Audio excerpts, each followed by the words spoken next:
Seconda edizione del nostro giornale radio. Innanzitutto buonasera a tutti, andiamo subito a darvi le notizie di oggi. I casi accertati positivi al coronavirus in Friuli Venezia Giulia sono 2.544, con un incremento di 24 unità rispetto a ieri. I totalmente guariti sono 683, mentre clinicamente guariti, persone senza più sintomi ma non ancora negative al tampone, sono 255. 6 decessi in più rispetto a ieri, che portano a 212 il numero complessivo di morti da Covid-19 in Friuli Venezia Giulia. I dati sono stati comunicati nel pomeriggio dal vice governatore con delega alla salute e protezione civile del Friuli Venezia Giulia, Riccardo Riccardi, dalla sede operativa di Palmanova. Per quanto riguarda i decessi, quello di Trieste è il territorio più colpito, con 108 esiti infausti della malattia. Udine 60, Pordenone 41 e Gorizia 3. Relativamente ai casi positivi, l'area triestina registra 961 infettati, seguono Udine con 891, Pordenone con 557, Gorizia con 130. A questi si sommano 5 persone non residenti in regione. Sono 24 infine i pazienti che attualmente si trovano in terapia intensiva, mentre i ricoverati in altri reparti risultano essere 163 e le persone in isolamento domiciliare sono 1207. La sede di Trieste di Ionas ha attivato in Friuli Venezia Giulia i progetti nazionali di Ionas Italia, la forza della parola, per dare supporto psicologico agli operatori sanitari e ai cittadini nell'ambito dell'emergenza coronavirus. Inoltre Ionas Trieste, il numero di telefono è 040 348 1547, ha attivato il progetto Ultimo Saluto, dedicato a persone e fasce di popolazione più colpite, come coloro che hanno perso un proprio caro senza la possibilità di accompagnarne la morte. Nella mattinata di domani, giovedì 16 aprile, alle ore 11, presso la sede di Piazzale Unità d'Italia a Udine, i rappresentanti del Lions Club cittadino doneranno alla protezione civile della città 3 defibrillatori. Saranno presenti alla consegna, oltre ai rappresentanti del Lions Club, per quanto riguarda l'amministrazione comunale, il sindaco Pietro Fontanini, gli assessori Barillari e Ciani e il consigliere Cunta.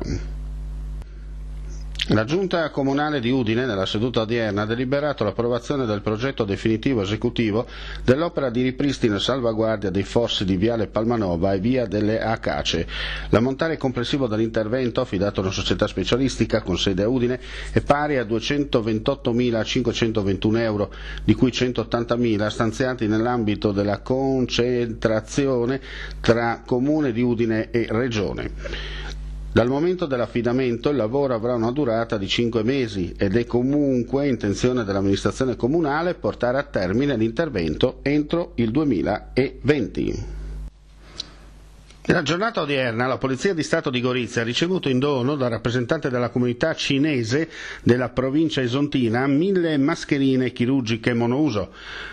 All'ingresso della questura la signora Xu Guiwei, imprenditrice che opera da anni nel Monfalconese, ha consegnato al questore, il dottor Paolo Groppuzzo, i 1.000 dispositivi di protezione individuale che forniranno, in questo difficile momento, un prezioso sostegno all'attività dei poliziotti goriziani.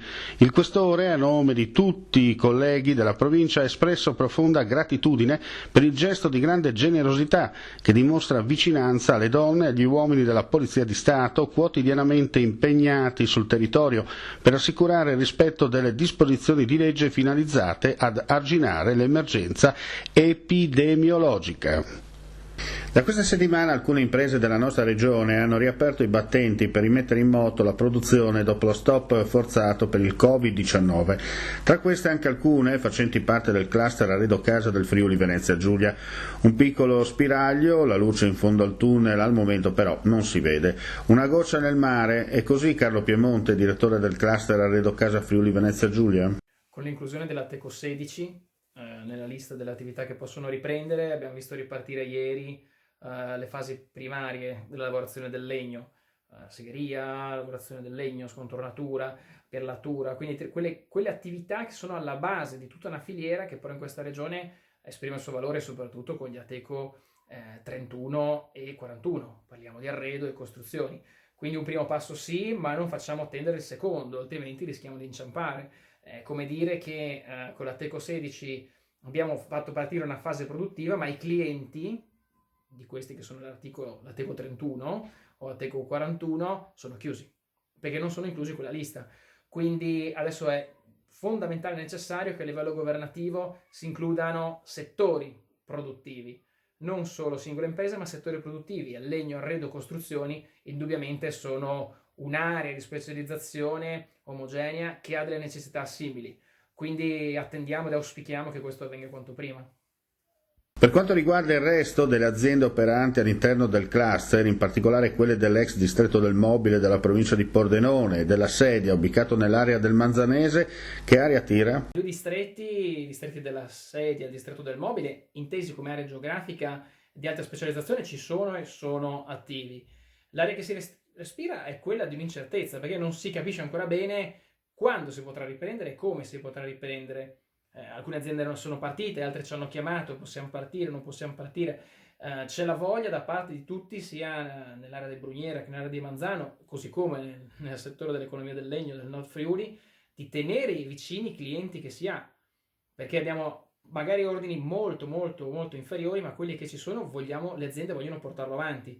Quindi sbloccare gli Ateco, come detto, è imprescindibile e urgente. Dobbiamo assolutamente far capire l'importanza di questo. I nostri due distretti, Sedia e Mobile, si caratterizzano per una grande export, in cui l'arredo la fa da padrone, in senso lato, però se non sblocchiamo questo rischiamo di perdere clienti esteri, i quali semplicemente si rivolgeranno ad altri produttori, polacchi, turchi, tedeschi.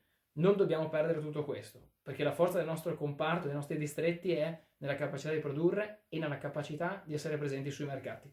Quindi sbloccare gli Ateco 31 e 41 è urgentissimo. È tutto per quanto riguarda questa edizione, vi ringraziamo per l'ascolto e non resta che augurare a tutti voi la più cordiale buonanotte.